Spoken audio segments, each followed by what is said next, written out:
Le grand débat, argent et bonheur. L'argent fait-il le bonheur?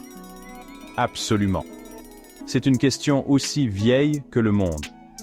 Un débat sans fin, mais la réponse est claire. On rêve tous de gagner au loto, d'avoir une vie sans soucis financiers. Et pourquoi pas? La richesse peut-elle garantir le bonheur? Oui, elle le peut. Mais il faut savoir comment l'utiliser. Explorons ce mystère ensemble et trouvons des réponses. Tu imagines, Marc, si on gagnait au loto? On pourrait faire tellement de choses incroyables. Fini les soucis, on pourrait enfin profiter de la vie, voyager autour du monde, acheter une belle maison et ne plus jamais se soucier des factures. Oui, bien sûr. Mais est-ce que l'argent suffit vraiment à être heureux? Parfois, je me demande si ce n'est pas les petites choses qui comptent le plus. Regarde les stars de cinéma, elles ont tout. Et pourtant, elles semblent souvent si seules et perdues.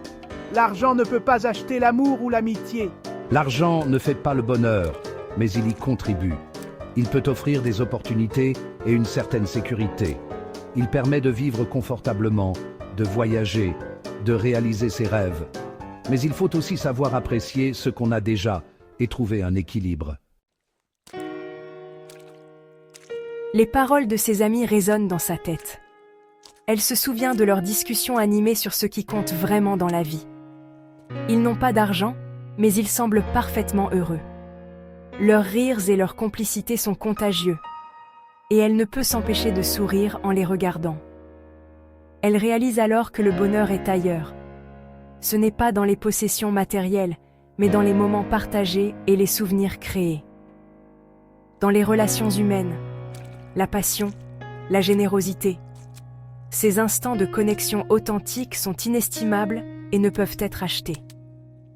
L'argent peut apporter une certaine sécurité, mais il ne peut pas acheter l'amour, l'amitié ou la santé. Ces choses précieuses sont au-delà de toute valeur monétaire. Le véritable bonheur, se dit-elle, c'est de trouver un équilibre dans la vie. Un équilibre entre les besoins matériels et les aspirations spirituelles, entre le travail et les loisirs, entre donner et recevoir. Alors, l'argent fait-il le bonheur? La réponse est complexe et nuancée. L'argent peut faciliter la vie, nous offrir des opportunités et nous permettre de réaliser certains de nos rêves. Il peut nous protéger des difficultés financières, nous donner accès à des soins de santé de qualité et nous offrir une certaine sécurité, mais il ne peut pas acheter le bonheur à lui seul. Le bonheur est une quête plus profonde.